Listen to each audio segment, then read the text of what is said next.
What's up, guys? Oh, the music's already stopped. I just realized, like, hey, there's no music playing. How's everybody doing?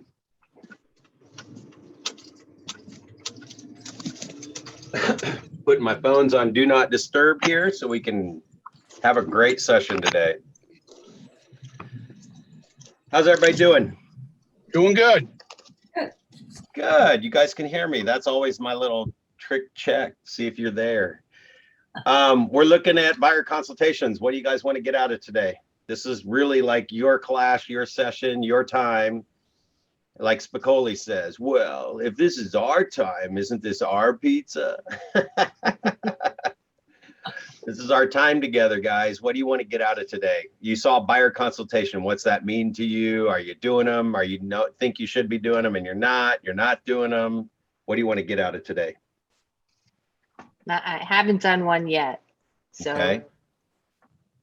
I'm just here to absorb everything you say and everybody else says. Hey, and so how have you worked with any buyers yet? Yes, I am working with a buyer, high school friend. So we didn't have like the formal official meeting, but right. Sending them listings, things like that. Awesome. Okay. See, this is why I ask questions. You have no idea what you just triggered in my mind just by that little conversation right there to bring you massive insight. Massive insight. Right. Because like I always say, I've been in 30 years and I sold 2,500 homes. Well, 2,500 homes means I've done it wrong about 10,000 times and I get to give you guys the shortcut. So I'm gonna make a comment on that, and I hope somebody else will just share because you never know where this stuff's gonna come from. But this is a huge one. So, high school friend, sending the properties, have not brought them in for a consultation. So hopefully after today, you would feel more confident and be able to just say, hey, let's get together and go over the process. Okay, that's my goal. Is that you'll want to do that with this one and or the next one, and the next one won't get away from you. And here's why.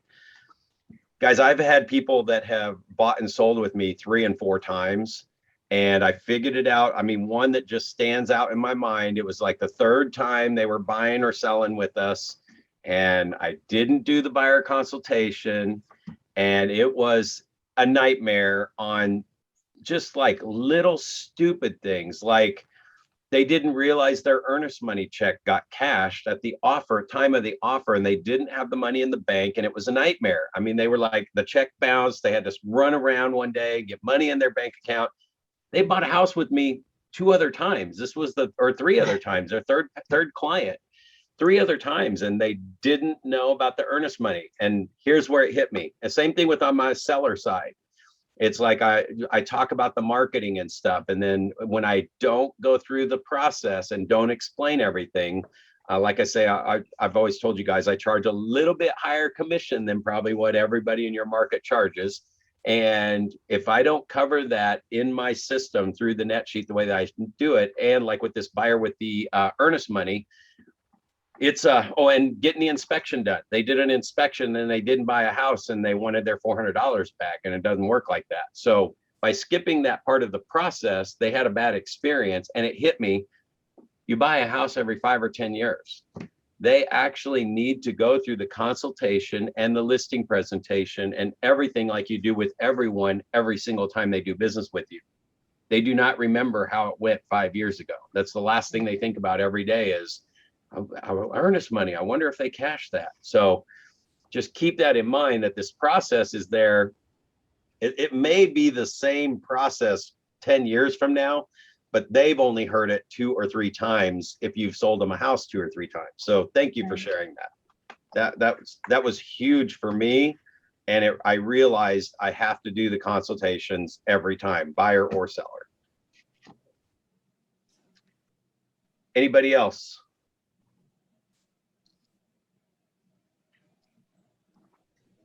I see maybe a new face. Shane, have you been in the group before? You look, or have you just joined us, or have you been in some of the past calls? Well, I'm here to give a mortgage market update. So whenever you guys, I'm from Guaranteed Rate. So whenever you guys are ready, no big deal. But yeah. Awesome. Okay, so now see, it's a good thing I pay attention to the pictures too, because I'm always like, hey, tell your sponsors and stuff to just like jump in right at the beginning, because I get going and I don't pay attention to stuff and I never know if they're there or not there. So I'm That's glad all I right. picked on you, Shane. Woohoo! Yes, yes.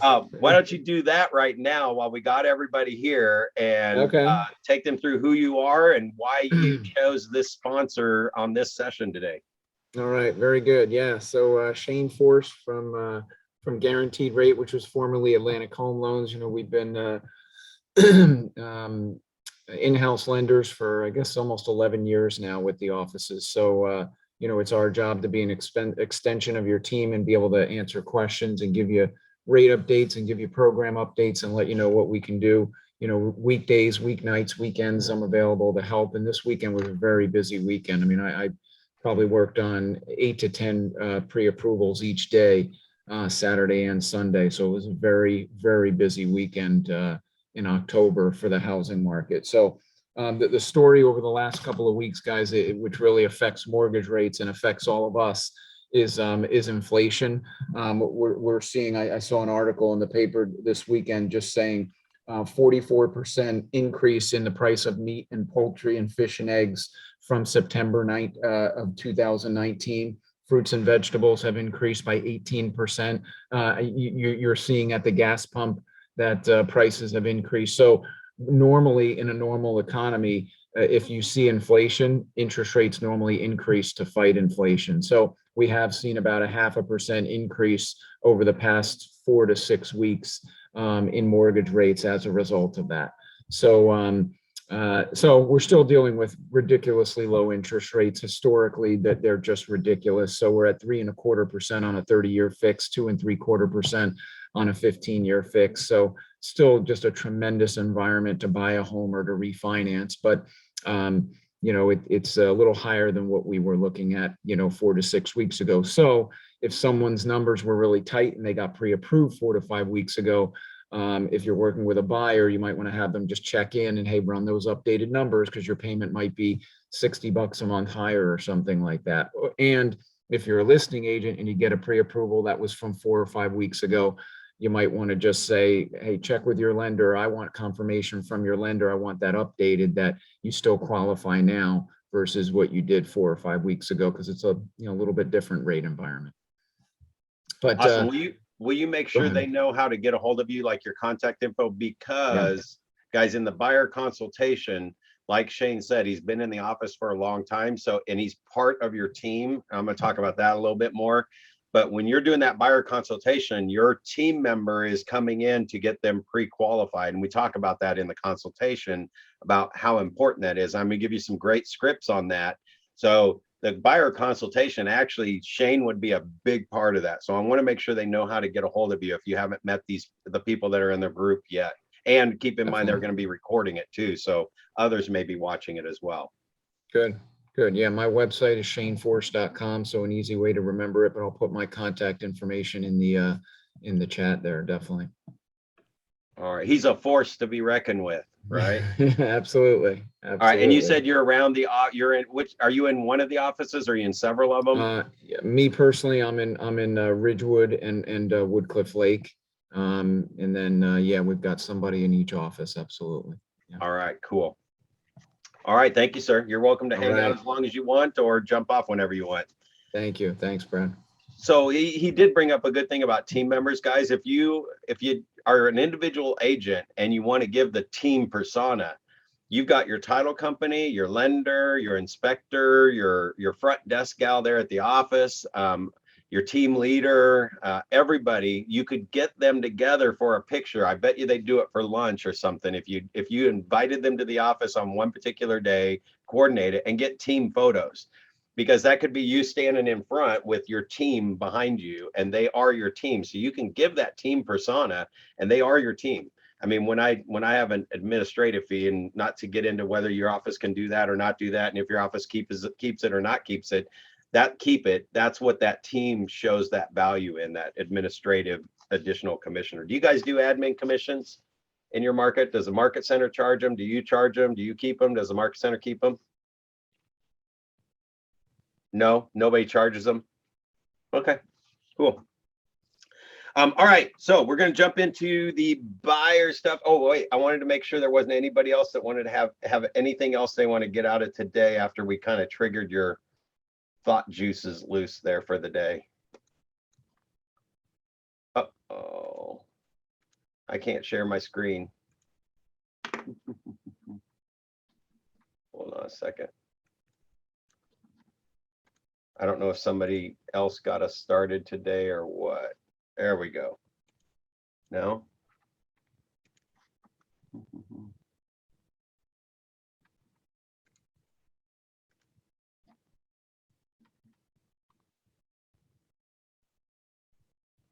Well, I can't share my screen yet, but I did want to talk about a couple other things on the buyer side. Anybody have anything they want to add or ask or that you want to get out of today?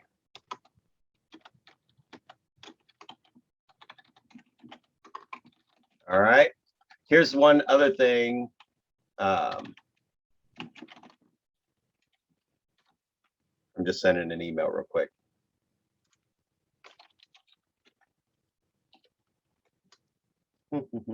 Hang on one second, guys. I can't think and talk at the same time on this one. All right, cool. Let me get you guys back here. So one thing I was going to say that Shane said that prices are going up, and we actually just had our regional meeting yesterday, and they were talking about, you know, it's almost getting to unsustainability at 40% growth over 1 year. So the conversation with the buyers now in the buyer consultation, somewhere in there, you want to layer it that this is actually the time to buy because we haven't hit the top yet. You guys haven't hit the top yet, have you? Price is still going up. So like there should be nobody sitting on the fence. You want every buyer that's possibly thinking about buying to be on an automatic MLS search, sending them properties, and have your drip reminders set up to call them and check in and see if they're driving by the properties.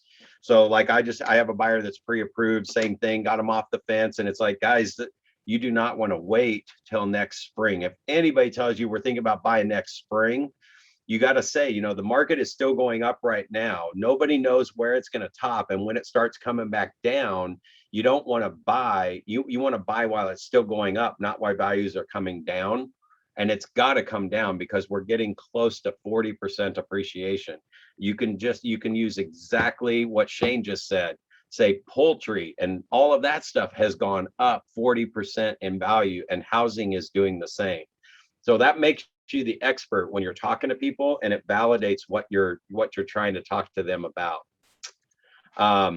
So the one thing I wanted to tell you is make sure they know this is the time to actually buy right now. Okay, hopefully you guys have your books printed out so you can kind of follow along. But today's call is really on the buyer presentation, and it's under that buyer presentation and getting the listing, but it's on that running your business, the actual presentation itself. So let me see here. Sorry, I just got thrown out of a loop not being able to share my screen with you guys. Actually, look at this. We can share my screen. Woohoo! You guys just don't get to look at my pretty face for the next 45 minutes, all right? Always think of a way to do something here, right? All right, let me get this.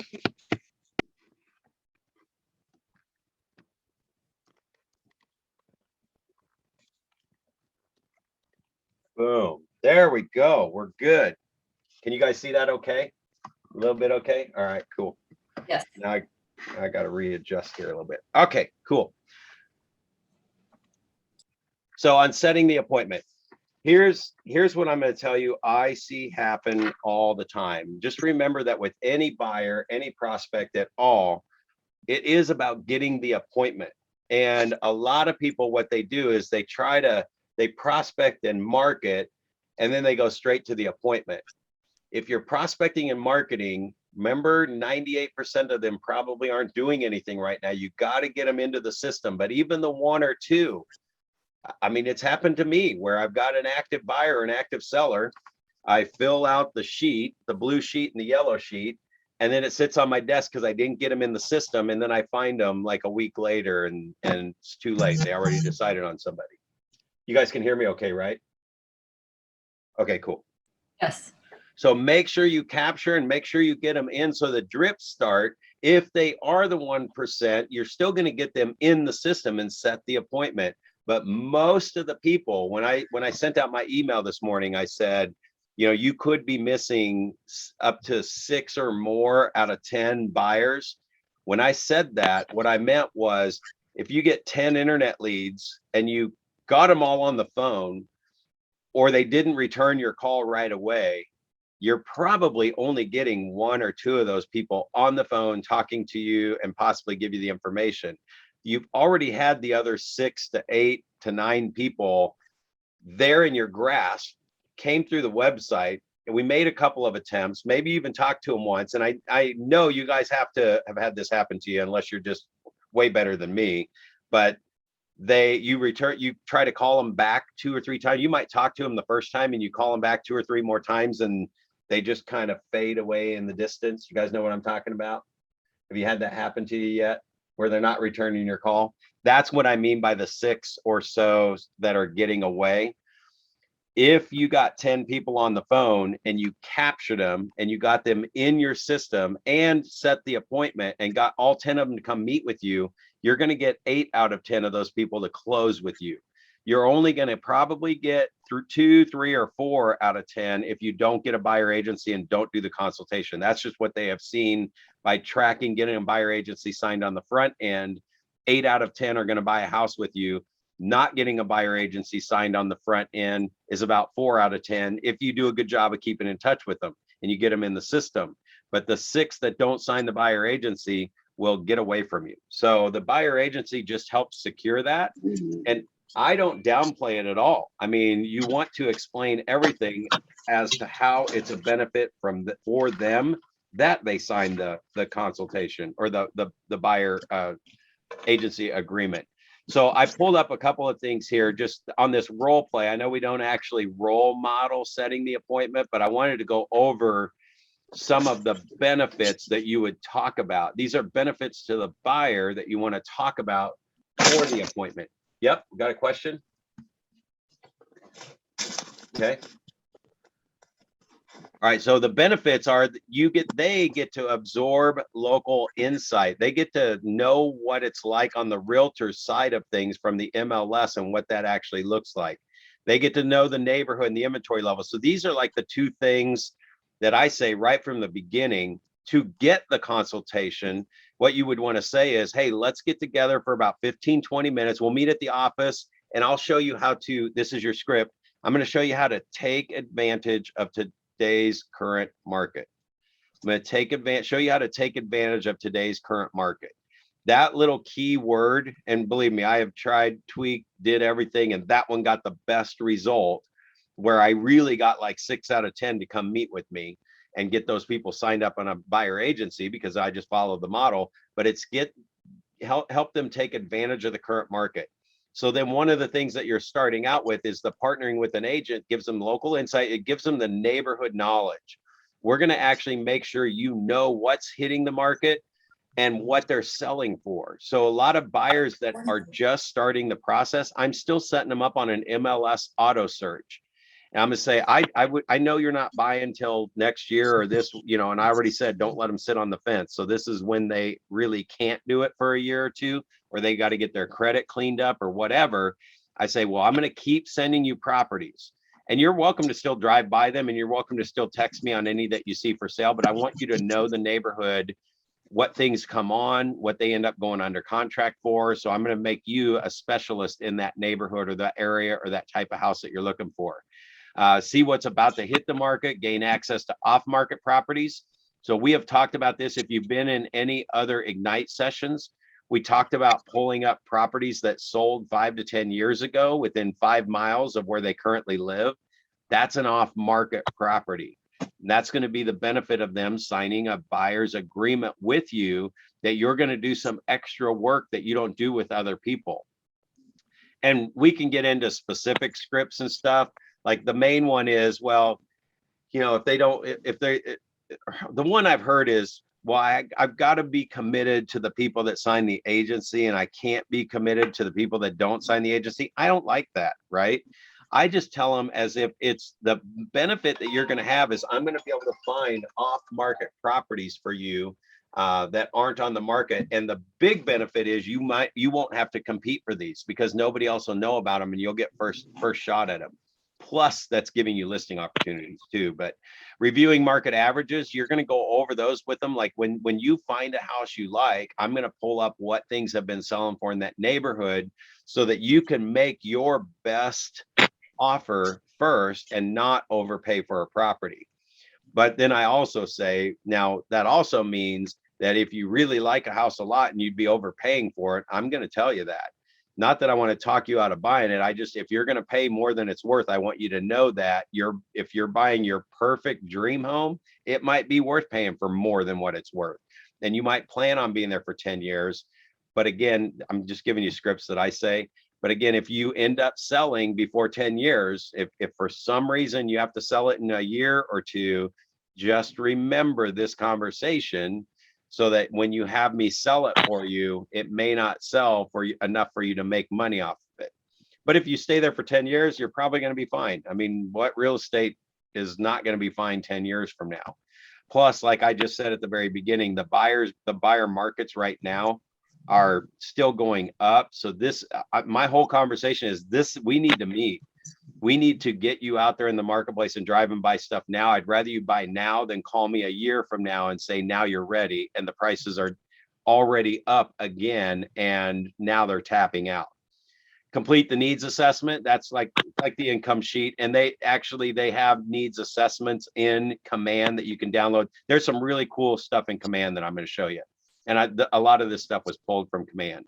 But that pre-approval for the loan, is understanding what you can afford, determine your monthly payment, understand your debt ratio. You're just kind of going through. I really do not become the specialist on this. I let Shane do that, right? He is the specialist on this. I'm going to get you with my team member, Shane. He does all the loans.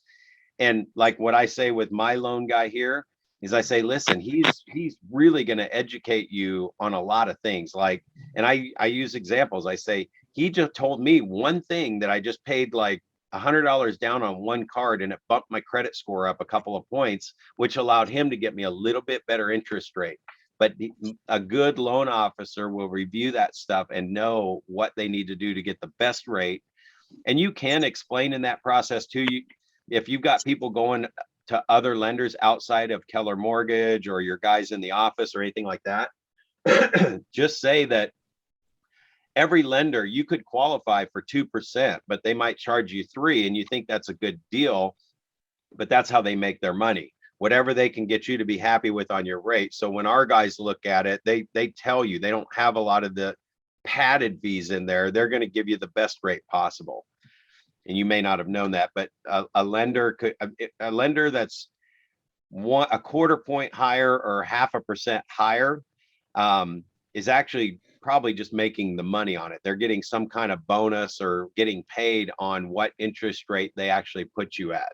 So, but they can't give it to you at the rate. They can't give it to you at 2% or they would make zero money. So you just have to figure out who your guys are. And maybe that's what you even ask them.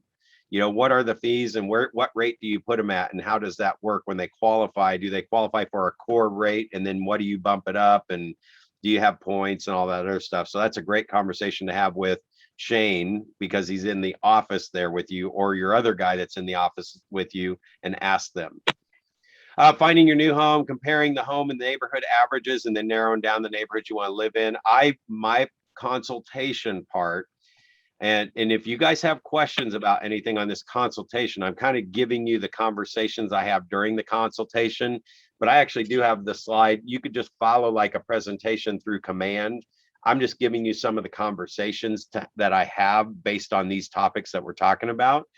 So if there's questions about, well, how do I get them in, or how do I do this, and you guys need something specific, let me know that, and I can address that directly.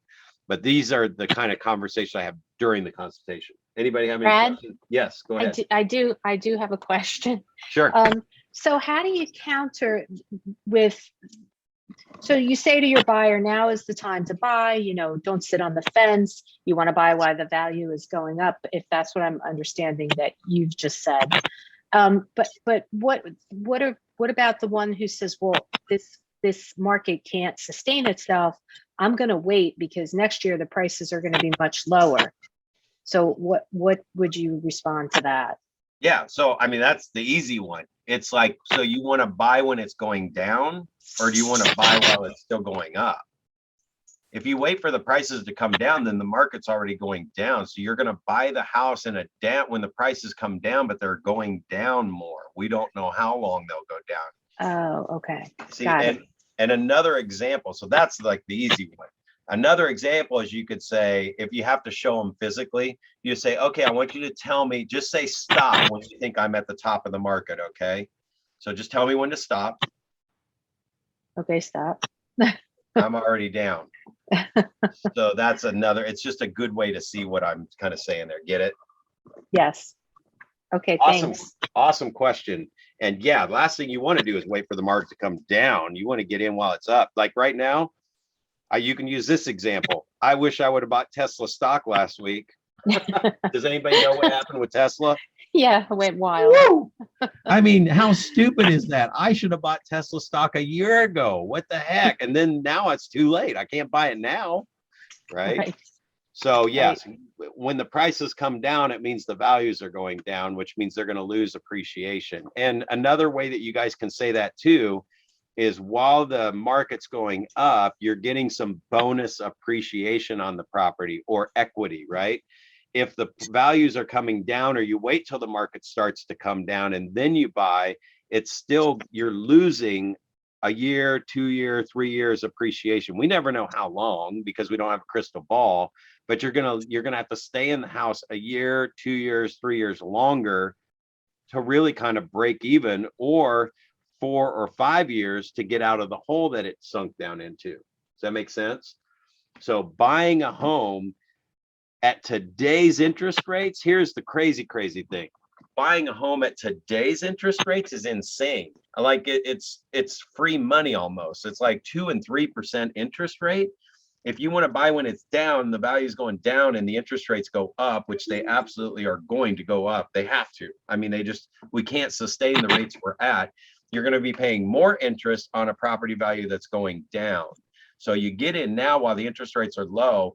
And this, I seriously have this conversation. I honestly wouldn't care if you paid $10,000 more or $20,000 more than a house is worth because of the interest rates we have today. If you overpay the value of a property by 10 to 20,000 in this market, especially in your market, 10 to $20,000 is for you guys is like $1,000 for me. So your price ranges on those values, if you overpay by that amount, but you're at this interest rate, it's really not a big deal. It's like 20 bucks a month, So you're not going to lose as much now buying now as you are waiting till later, paying a higher interest rate and values are going down. Good stuff. All right. So yes, let's thank you. Yes. Let's see here. Shop for insurance, prepare down payment, or wait, where was I? Find your new home, find favorite homes and search. I like this favorite homes and save them to collections. I mean, I tell them we're going to plug you directly into the MLS, the computer system that real estate agents use, and you're going to find out about properties the minute they hit the market.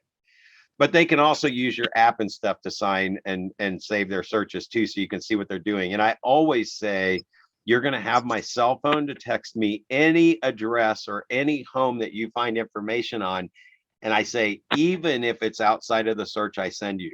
So if you go to one of those other sites and you're using it and you find a home, just text me the address, text me whatever you can about it, and I'll find out if it's really still available. If it's a for sale by owner, if it's an address you drive by that you like, send me the property address. I'll find out more about that than anybody else is going to tell you. So it's getting them off of calling listing agents and all that other stuff. All right, let's see here. All right. Okay, so schedule the home tours and plan the itinerary.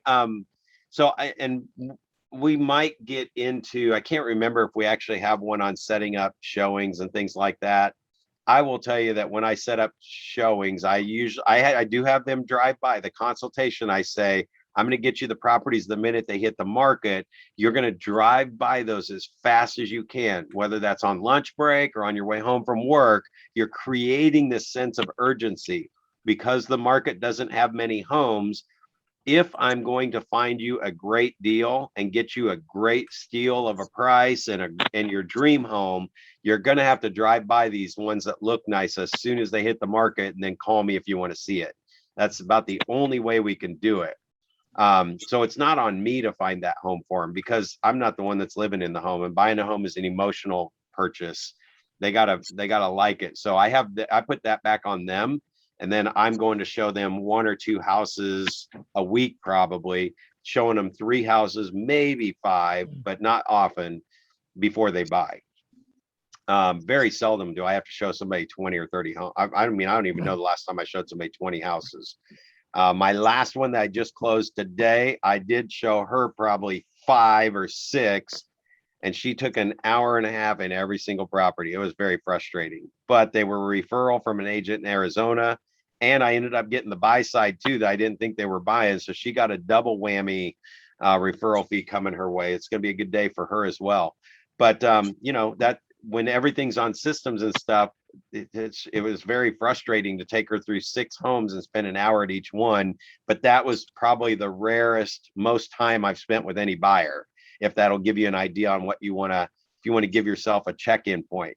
I really probably show them 2 houses and they write an offer on 1, and it's all done virtually, like through dot loop, and we're in each house 15 minutes. I mean, so that whole process is probably a couple hours time in just showing houses.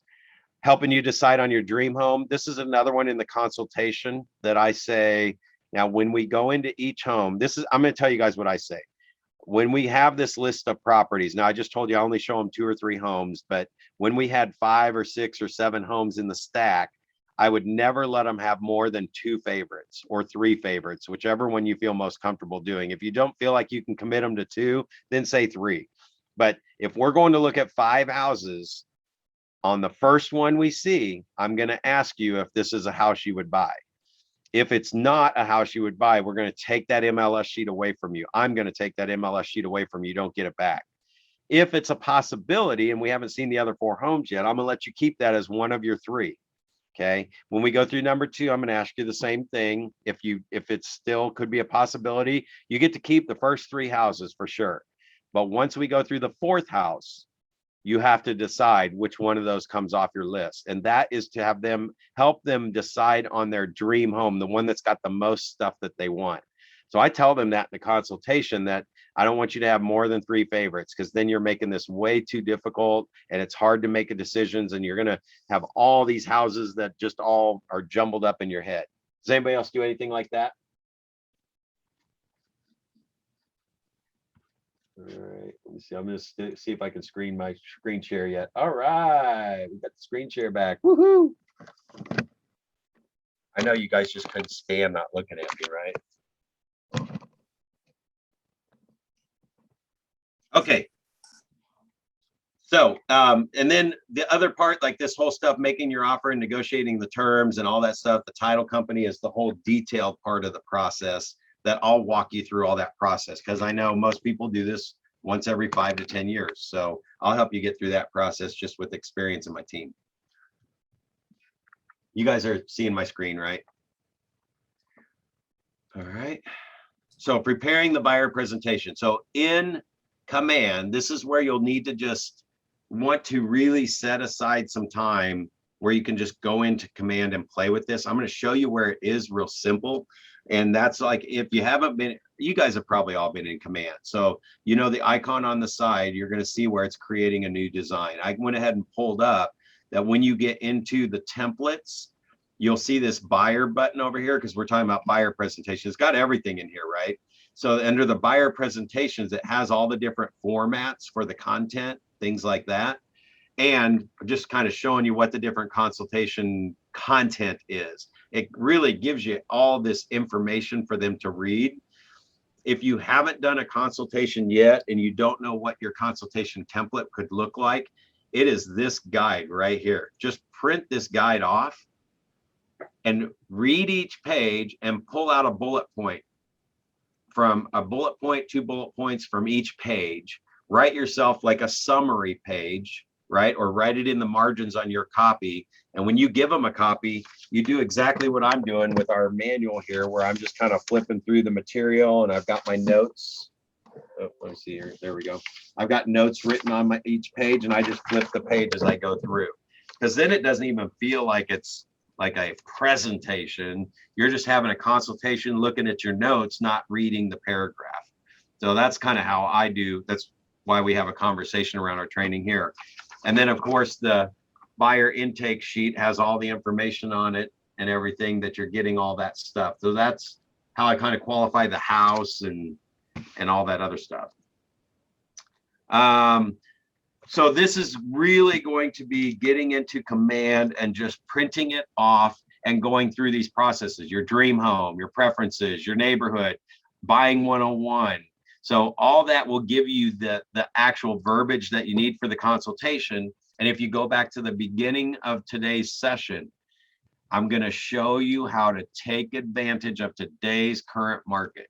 That's like the magic words. I'm telling you, it's like, they were like, take advantage of the market. Oh yeah, I want to learn how to do that. So now imagine that. Just, hey, we need about 15 minutes. So you come in, meet me at my office whenever, I don't know what your schedule is like this week, but if we meet for about 15 minutes, I can really show you how to take advantage of today's current market. Oh, really? Show me. Okay, yeah, I'll come in, right? And I know you guys, depending on traffic and travel and all that stuff, you can do it by Zoom as well. Anybody doing consultations differently? Oh, I wonder if that was Sharon. Anybody doing consultations differently than like either Zoom or in person? Are you finding one working better than the other? Or have we really not kind of taken the whole buyer consultation to a level where you feel like you're doing it enough? Okay. And buyer consultations are kind of the easiest thing to skip over. And I'm going to say one other thing that sounds contradictory, but it's not. Just hear what I'm saying, that when you focus on your 5 a day and you've created your master list and you call and you write the note and then you put them on a campaign, an 8x8, a 36 touch, and you actually make the calls. And after 3, 4, 5 calls, if they're a buyer that's buying a year from now and you've talked to them 6 times, 7 times in the last year, you're writing them stuff, you guys talk often, you're connected, you don't have to always do the consultation. Just keep in mind you may not have to do the consultation to make sure they buy a house with you, is what I'm trying to say, but you always do the information so they know the process and how it works. So I may not physically like even have to do a formal Zoom or a formal meeting at my office anymore, but that's because so much of my business is already like, we are connected. We've either done business or we're so connected. And when I say connected, I mean 8x8, 33 touch, and they've been in my system for a while. And this just happens to be the year that they're now moving, that they picked up the phone and called me and said, hey, we thought about buying or selling, or we're thinking about moving this winter.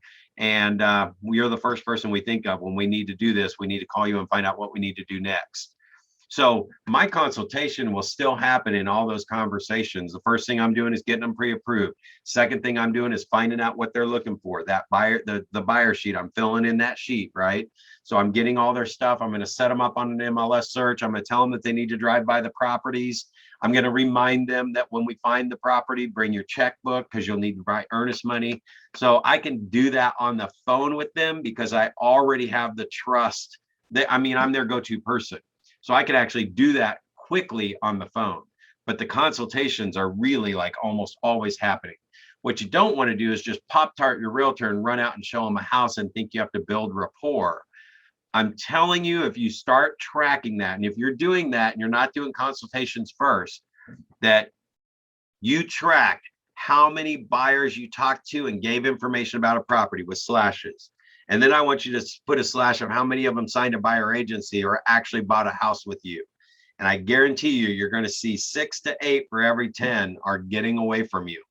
And unfortunately, they get away from you quietly, and there's enough new business coming in that you're forgetting how much business you're actually missing. And so like one of the things I track really hard I drill it all the way back to how many dials on the phone, not how many appointments I set. I go back a little bit deeper. So I figured it out this way that, they're pretty accurate on those numbers. Like how many leads got away? There were 30 transactions. I was almost up to 30 transactions that were buyers on my internet lead list that bought a house, but not with me. Now, I did not give them a consultation, which is why they got away from me, right? And those 30 sales, even though I closed 70 sales solo agent without working very hard, and that's why I say I'm the laziest realtor, because I let 30 of them get away. But I didn't have the commitment from them to go get pre-approved first and to come in for the consultation. So even though I say I lost 30 deals, I lost 0 time on those 30 deals. So I didn't have anything invested. It was just an opportunity. And those people weren't willing to play the game the way I wanted to play. They just wanted me to go show them a house. So they probably looked at houses with 4 or 5 other realtors, and 4 of those 5 realtors didn't get paid either. And they ran out and showed them a house. So that's the importance I want you to hear about the consultation and getting the buyer agency signed. So yes, I lost business, but I wasn't going to jump through the hoops and go meet them at a house first. So I didn't really have time invested in it. Does that make sense? So it's also, somebody could say, well, it's a lot easier for you to let those go when you're closing 70 deals a month. Well, no, I mean, the 70 deals a month are all systematized, and I've got a lot of time. I mean, it's probably 10 to 15 hours a week on real estate selling 70 homes a year, because it doesn't take time when you got really strong systems. So it was really lost opportunity, and I should have done it. I could have said I had sold 100 homes again by myself versus 70, but it is what it is. And I have no regrets over it. So they didn't want to come in for the consultation. They didn't want to, get pre-approved first. So whenever they did that along the way, now I still had them on a drip. In fact, I got to tell you guys, honestly, because of the drip and because they're always on a drip, there's probably 30 more that I will get that I wouldn't have got if I didn't put them in, capture them, cultivate them into appointments. I probably have 4 or 5 buyers just in the last month that were buyers from 3 to 6 months ago. Internet buyers, not even really a relationship. We just talked on the phone. I couldn't tell you what they look like. I may not even recognize their name all the time when they're first coming into my system, but I start to recognize their name when I'm seeing the letters go out and the emails, and I'm sending them. Like if I get a letter going out for the 3rd or 4th time, I'm like, man, who is that? I'll look them up. And we haven't really connected recently, but I'll look at MLS and they are going by they're pulling up the properties that I'm sending them. They just looked at them yesterday. So I'll shoot them an email, even though we didn't connect by phone, or I left them a voicemail, and just, hey, just making sure you're still getting by the properties. One of those people just responded back, yeah, we're getting them. We haven't really seen anything we like yet, but we're definitely going to call you when we do. And then that's when I reiterated from our first call, just remember, text, this is my cell phone. Text me any address that you're driving by. It doesn't matter whose sign is in the yard. It doesn't matter if it's for sale or not. It doesn't matter if it's a for sale by owner. So I had those people have been getting a search for about 3 weeks. So they've had constant communication. I've left them a couple messages. We haven't really talked, but they haven't had a reason to talk to me, but we are connected. So I'm going to get them, even though they haven't signed a buyer agency yet. But there's a lot of other buyers that don't send that 2-way communication back, that I just don't have that time invested. Let me pause out. Anybody have any questions or clarification on this consultation, getting the buyer agency signed, or any leads that you're working with and challenges you're having? So again, you got your profile, you got your wish list. That's all on my buyer intake sheet, which you guys have access to. This is their wish list. You could even, this is another one of my conversations during the consultation. Is tell me what your dream home looks like, right?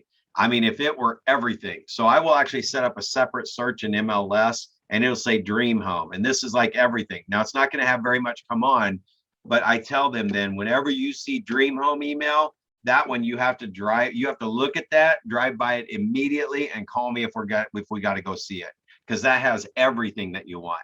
But then I always go in and I tell them in the consultation, I am going to open the search up. So I know you said no more than 500, but I'm going to go ahead and send you stuff up to 5.25. Okay. Or 575 or 535. A lot of times I'll throw an extra 1,000 or two on just because some agents, I mean, it's like, there was one I saw, the agents got it listed for 503,000. 503,000. You just lost every buyer doing a search up to 500. And that's a pretty major price point here. 503,000. Come on. 500 is the price. Well, we'd sell it for 500. Great. Then you better be priced at 500 in MLS, or you're only going to be appearing to the people looking for 500 to $1 million. Does that make sense? So again, tell your buyers that you open that search up to make sure that you don't miss anything. All right. Neighborhood is, man, this is probably the coolest thing is if they own their home, you can put them on neighborhood insights, or even for your buyers, you can put those neighborhoods in that they're looking for. And it's sending them all kinds of information, like the average, highs, lows on those neighborhoods. So you can see earlier where I went through the stuff, how the buying home process works. This is what the consultation for is, to take them through that stuff that we just talked about a little bit ago. And then here's the script. Well, that's Keller Mortgage. Like this is the Keller affiliated arrangement that you work with Keller Mortgage. So you can tell them about Keller Mortgage, leave that in there. I know you got your in-house guy too. So definitely you can support them as well. But some people like to do stuff online. Some people like to do them in person, and some people want both. So, I mean, if you want to feel loyal to the guys in the office and to Keller Mortgage, just give them both and let those guys earn their business, because they will go ahead and pull up their rate, and they're going to go with whoever they're most comfortable with. And if they like that in-person human being, you're like, what's his name? Shane has the best opportunity because he is the live person in the office. So in my opinion, that those guys have an upper hand on Keller Mortgage. Keller Mortgage is just the convenience stuff. It's like, I just bought my very first car online. I can't believe I just bought a car on the internet.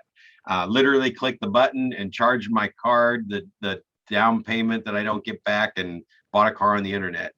But that was, for me, I hate the whole car buying process anyway. So it was actually kind of fun. But I will always call my mortgage guy and have him run different scenarios and things like that, because he's right there and I can talk to him. I can pick up the phone and call him. And the Keller people are available too. I've used them both. Anyway, okay, so real value, real experience. Now, value proposition, if you have not done that yet, that was the very first session, one of the very first calls that we did this round and last round. It was the first call. If you haven't done it yet, maybe your value proposition is right in this section. So it's literally going into Command, pulling up this buyer section, printing this off, and just highlight in yellow anything that stands out that could be your value proposition. It's already all there, and it's all under the Keller Williams kind of models and our beliefs and all that other stuff, the win-win, integrity. So you might find your value proposition, 2 or 3 things right there. All right, conducting the buyer consultation. Let me just pause out there for a second and give you guys the opportunity to jump in if there is any questions, hesitancy, or even anything that I've talked about. Let me back up. Questions or hesitancy in doing a buyer consultation, or if there's something that we've shared today already that might give you the little boost that you think you probably could do a buyer consultation now, and what that is, a little bit of a mini aha check-in. Anything you guys have picked up on that you might actually do them, or share what you might be challenged with even doing them in the first place.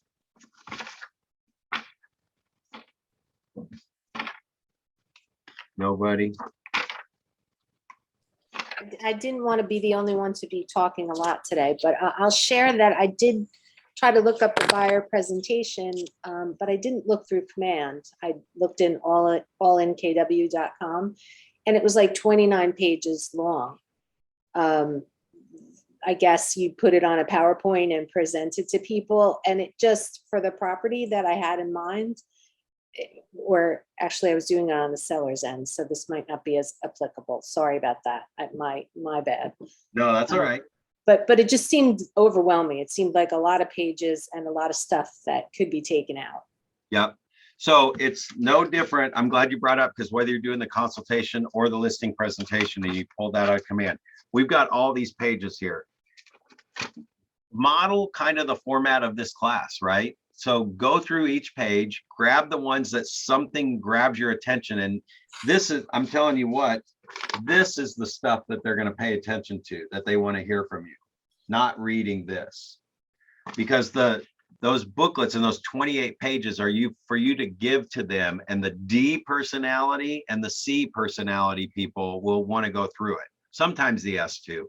The I personalities, they just would rather listen to what you wanted to summarize. And so will the D as well, because they don't want to read through everything to figure it out. They just want to know what the page says. So your D and your I's actually really like the summary better. The S's and the C's might actually read the material.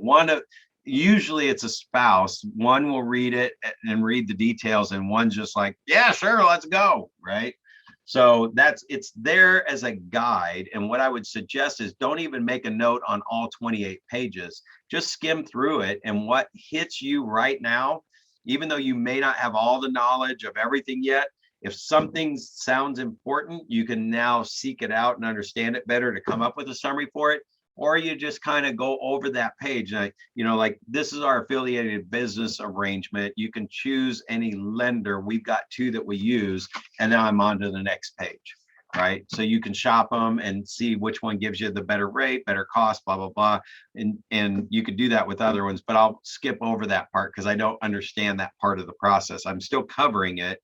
And they're going to send the booklet home. And when you take this home after we meet and you highlight anything that you still have questions about, or maybe I kind of talked about it and it went right over your head, just pick up the phone and call me, text me, call me, do whatever. So just really downplay it. You don't have to read every page. You don't have to go through every page. You don't have to make them sign every page and understand every page. Even in the contracts, I probably summarize too much in the contracts. For years, I was just summarizing, and our contracts change every 6 months or so. And I started reading, Sonia was hearing me say something about one part of the contract. She goes, do you really know what that paragraph says? I'm like, yeah, you just heard me. And she goes, read it. And I'm like, oh, that's changed a little bit. So it is good to read through it and grab the pages that really mean something to you that you can explain back in normal, however your personality is, right? So that's the best way to do that. Yeah. And Brad, I just had the ahas that I had was that you've been talking about is to make it a holistic thing. Like, okay, it's not just me. I've got the lenders, I've got the insurance people, I've got this whole team behind me that's going to help you find the right house for you, and I'm going to help you beat this market. And but come from yeah, you found the guy that knows, you found the guy that's got the connections, you found the guy that's going to get you a mover, that's going to get you a warranty, that's going to get you an inspection, that's going to get you into the house you want. And this is my team. So I use transaction coordinators. They do all the back piece of it, and for me, it's worth the $300 or $400 for them to do that. But yeah, I'm going to go down to the office and get those girls and sit next to me, and we'll take a couple of pictures, and I'll put that onto my website. And this is my team. This is my group. Yeah, that's awesome. I'm glad you got that. And even if it's just the individual pictures, like you could write up a paragraph of what you think that person does with you, go give it to them and ask them to say, is there anything you want to add to this? Because I'm going to promote you as part of my team, right? You are my team. So I want to make sure these people know how awesome my back end office is. And so my resume page is one of the first things that actually prints and goes out. I don't do it in email. I just print it and put it in the mail, and it looks like the About Me page of my team on my website. They can go on your website under About Us and put your team members on there and have a little paragraph about them. That goes out, and that's everybody on our team, not just the buyer's agents, but everybody on the team. Mm-hmm. So that drives the lender traffic, it drives the title company business, all that stuff. Yeah. Great stuff. Good. All right. This was another thing on the representation agreement, getting the agreement signed. Did I miss it? I bumped that? Yeah. Getting the buyer agency signed. I already gave you this, I think, 2 sessions ago when we did the buyers. I think we did buyer 2 sessions ago. We did seller last time. But it literally comes down to this. So you go through this, you got the guy, I'm the go-to guy, I can connect you with all this stuff. Then at the end, you just say, so can you see how this would be a benefit to you to take advantage of the current market and have somebody looking out for your best interest? That's all you have to say. That is how you get the agreement signed. And most people are just like, all right, so this form is, if you'll sign right here, press hard, 3 copies, that kind of stuff. Just say, so can you see how this would be a benefit and having somebody look out for your best interests and help you take advantage of the current market? And they're going to say yes 99% of the time. So great, this form allows me to do that. Now, I'm telling you right now, sitting here, most people say, well, we haven't really gone through it in detail. We haven't. Do you have anything in there that you're worried about that's tricking them into something like they owe you $10,000 if they don't buy a house? No, the agreement's all about representing them and working in their best interest. So you don't have to worry about having them sign it without reading it. You're not pulling one over on them, right? Especially if you know what's in it and you've read it yourself. If they want to read it, and they will not say, well, we'd really like to read through this first. Everybody thinks that's what they're going to say because we don't know if they're going to sign something that they haven't read. And then I'll have people even say, I don't sign anything I haven't read. Really? I sign crap I don't read all the time. I'm an I personality, though. If you're a C or an S personality, you probably do read everything. So if that's the case, then, and you have an S or a C, you're going to have your summary of each paragraph that you're going to talk about.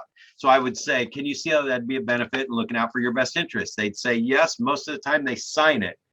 If for some reason they're hesitant, that's when you just act like you weren't done talking yet. And you say, so let me go through this and how this form really helps me do that for you. And then you could do this paragraph talks about this paragraph talks about that. And then your C personality is probably like, oh, okay, yeah, now they feel comfortable signing it. So there's no reason to go through that if you're talking to me because I trust you already. Does that make sense? So don't think that you have to go through everything or they're not going to sign it. You could go over that as loosey-goosey as I just did, and 99% of the time, 95% of the time they're going to sign it because there's only 5% D's and 5% C's. The rest of the people are I's and S's, right? And I may have mixed up my little DISCs, but most of them are just gonna, they feel good. The S's are gonna feel good. The I's just want to sign and be done. The D's and S's want the details, but if half of those already trust you, you're only gonna probably have 5% of them really not want to sign it.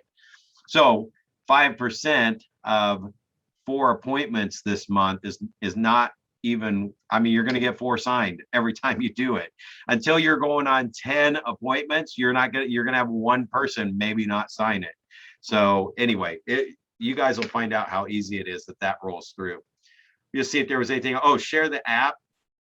I actually just from our last session of Ignite added this into my drip plan to make sure we text them the app.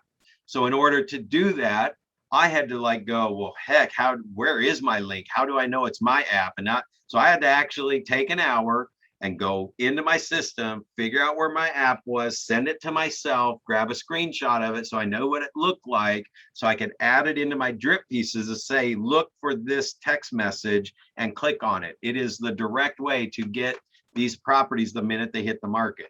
Now, it really isn't the minute they hit the market. The MLS is actually going to be the minute they hit the market, but it's probably the next best thing. And I'm able to see what they're searching, how often they're searching or using the app. And it's getting them off of Zillow, Trulia, all that other stuff, or your competitors' websites. So guys, just like I did teaching this class, I had to take an hour and go in and figure out how to get my app, what it looked like, so that now I get this trigger that comes up all the time for my internet buyers and it says, send them the app by text. Now they've already gotten a picture of it with the link. They've already gotten an email with the link. Then I'm texting them the text of the link and I'm sending them to them 3 and 4 and 5 different times to make sure they get our app in there. Because once I capture them in the app, I believe nobody else can get them in their app. So at least in KW, so I can nab up the market that way. But it'll show you what homes they've saved, what they've been searching for, all that stuff. And then your guide can actually be available on there too. So this is, again, this is work on your business time. This is going to be between Thanksgiving and Christmas when you're working on your business, that you might go in and really play with this stuff. Unless you've gotten your appointment for the day, you've already been on your appointment for the day and you've got one set up for tomorrow, then you can take an hour and go do this as well. Just depends on what you're doing with your time. So really just kind of go through here, like Scott just said, what are those things that you just picked up from the class? Is it to figure out where my mobile app is? Is it to get that buyer intake form created or downloaded and edited? Make a list of what you guys need to get going, or what questions you wish you would have asked me that you didn't ask me, so that you can ask me. Okay, so I'm going to throw the our class. These are actually all different. Every class has a different Survey Monkey. So if you'll click on that, open up a tab, and then take a second just to run through that and let me know what you thought of today's class, what you picked up from it, your ahas, things like that. That would be great. All right, any other questions from anybody?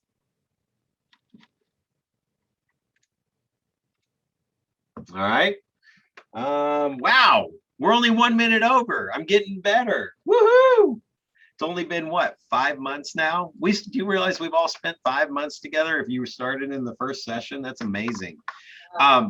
With the stuff that was going on earlier, the classes should end right before Thanksgiving. And then through the holidays, we're not going to do Ignite again during the holidays, during Thanksgiving and Christmas and New Year's, but we will start right back up probably in the beginning of the new year. There'll be some other classes coming that I'll be teaching and sharing with you guys. But over the Christmas break, I'm going to take the recordings from the first 2 sessions and create a really killer Ignite drip implementation plan for you guys that will help keep this stuff in front of you while you're going through Ignite again. And it helps you with those reminders from one class to the next and just help you stay on track and get things implemented. But just remember, repetition, repetition, repetition a few more times, and this stuff should start showing up in your business automatically if you're not getting it in place on purpose. So have a great day, guys. Thank you. Thanks, Brad. Catch you next time. You too. Have a great weekend. Or I guess week. I'll see you on Friday. Today's only Wednesday.